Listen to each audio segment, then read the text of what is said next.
senador na tinutukoy ay si Senator Ronald Bato de la Rosa na naglunsad ng Oplan Tokhang at si Senator Bongo na itinuturong dawit sa umano'y reward system. Maliwanag po mga kaibigan na pinapalayas diyan sa Senado dahil wala hong tiwala na dito sa dalawang ito. Ang taong bayan, ang ilang kasamahan nilang senador, ang ilang congressman.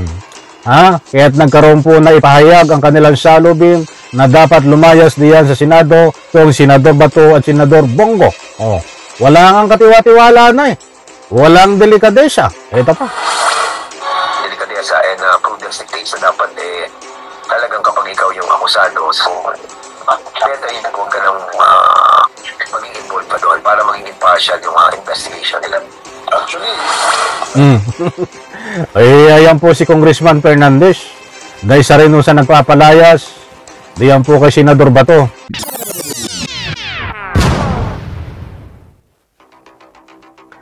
Alright, welcome back to my YouTube channel. I'm Andy's Vlog.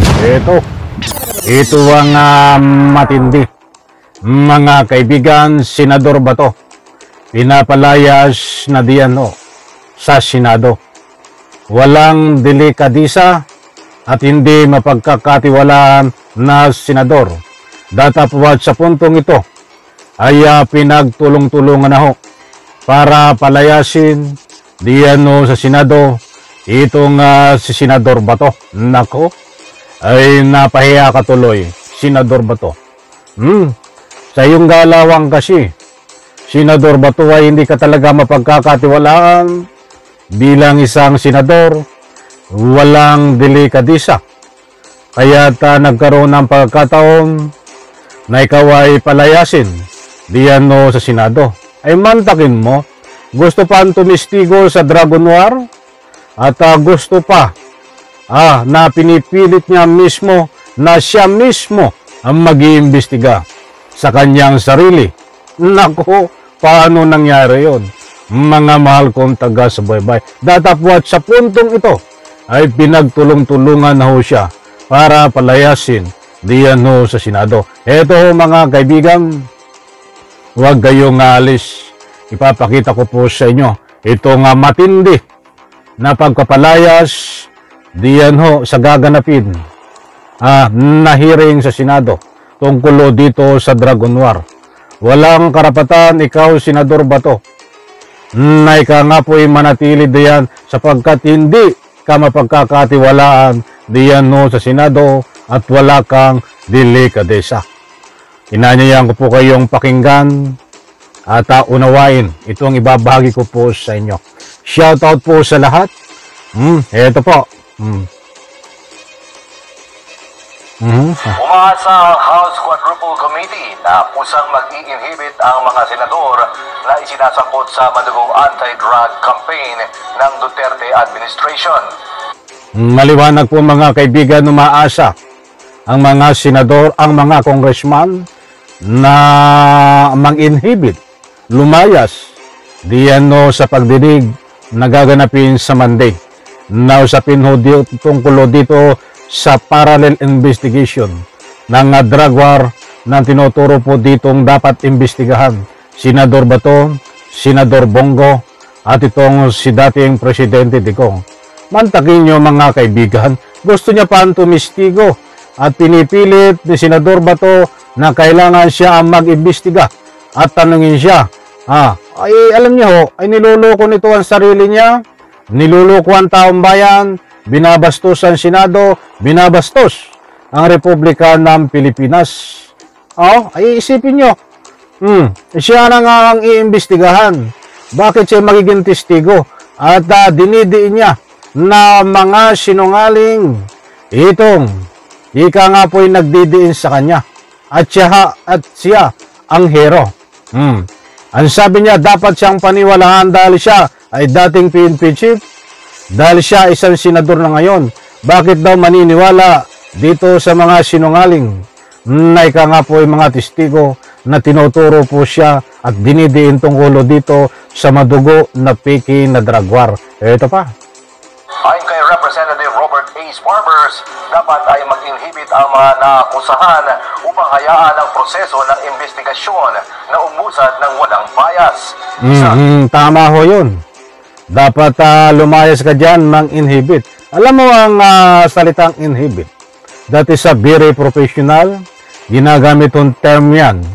Na sa ganun po, kahit galit ka, ay maganda rin pakinggan.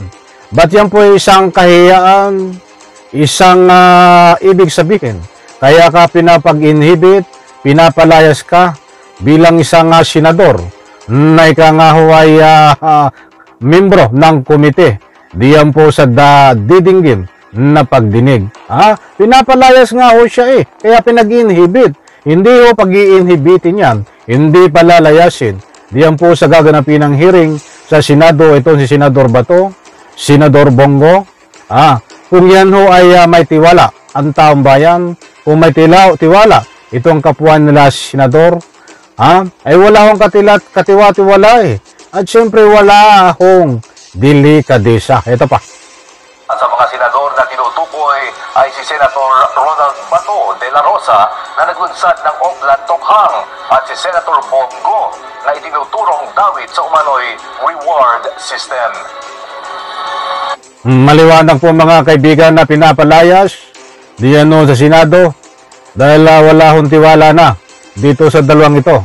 Ang taong bayan, ang ilang kasamahan nilang senador, ang ilang congressman.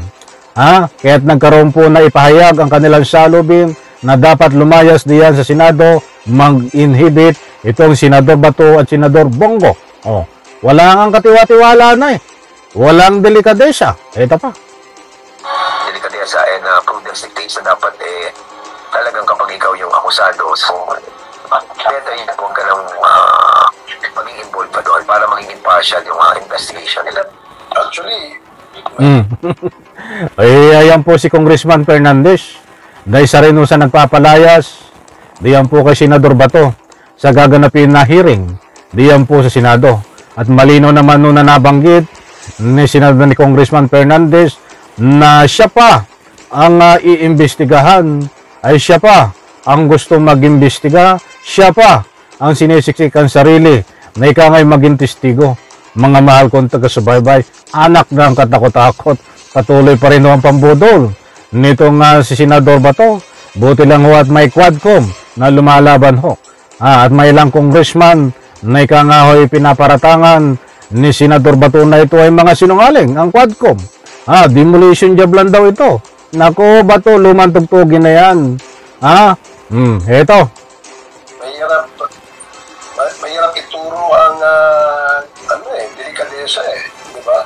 So, I guess, sa puntong yan, let them decide, and that's karapatan nila yan So, kung ano man ang kanilang decision dyan, dapat respetuhin din. Maliwanag po mga kaibigan na mahirap pong hanapin ang delikadesa kapag yan ay biglang nawala sa isang tao. Lalo't-lalo na ikaw ay isang namumuno bilang isang senador na binuto ng taong bayan, ay ang salitang delikadesa ho ay wala ho dito sa pagkatao ni Senador Bongo, ni Senador Bato. Dahil kaya nga't nagkaroon ng pagkakataon na nanawagan itong ilang congressman, taong bayan, lumayas diyan sa pagdinig sa Senado itong nasbanggit pong mga pangalan para po hindi maging bias. Dahil alam po natin ang patutunguhan na itong mga ito. Kaya gusto maging testigo ni Senador Bato na tanungin siya ay dahil ipagtatanggol ho niya ang kanyang sarili, ipagtatanggol itong kanyang amo na si dating Presidente Digong, ipagtatanggol din itong Senador Bongo na ang buong palalabasin nila ho ay mga sinungaling ang mga nagdidino sa kanila. Ituturo-turo ho yan ni Bato. Tingnan nyo ho. Bantayan ho natin itong hearing na ito sa Monday. Kapag yan ho ay pinayagan na tanungin at bilang resource person, ay ituturo niyan ang mga resource person na ika nga po testigo laban sa kanila na waring tinatakot, nilalakihan ng mata. Marami na po tayong prueba na itong si Senador Bato na kapag nasa hearing ho, ay hindi ho ito ay nagbabase ho sa kasariling pananaw. Hindi ho ito nagbabase sa mga ebidensya na matitibay. Ay mantakin nyo ho. Kung nagugunita nyo, itong magunitan natin, itong pinapalabas na ating kasalukuyang Bongbong Marcos ay gumagamit ng bawal na gamot. Para maging legit ang PK na dokumento, ang batayan niya ho ay 2 butas ng puncher. PK ho. PK. Itong tinatawag na butas ng itong dokumento na nagsasaad ng ating kasalukuyang Pangulong Bongbong Marcos ay gumagamit ng pinagbabawal na gamot. Para maging legit ang dokumento, ang batayan ni Bato ay 2 butas ng puncher. Anak ng katakot-takot, Senador Bato. And relation kung bakit ko po nasabihan yan, ay mangyayari po yan diyan po sa Senado kung siya ay magiging testigo at papayagan maging testigo dahil sinusulong niya at pinipilit niya ang sarili na maging testigo siya sa kanyang sarili. Anak ng katakot-takot, kalukuhan nito. Senador Bato, lumantugtugin na yung mga ginagawa mo. Lumayas ka na lang dyan, Senador Bato, dahil pinapalayas ka na. Maraming salamat. Pagpalain po tayo lahat. Sabay-sabay po natin i-like ang video na ito. Bye-bye, palapakan.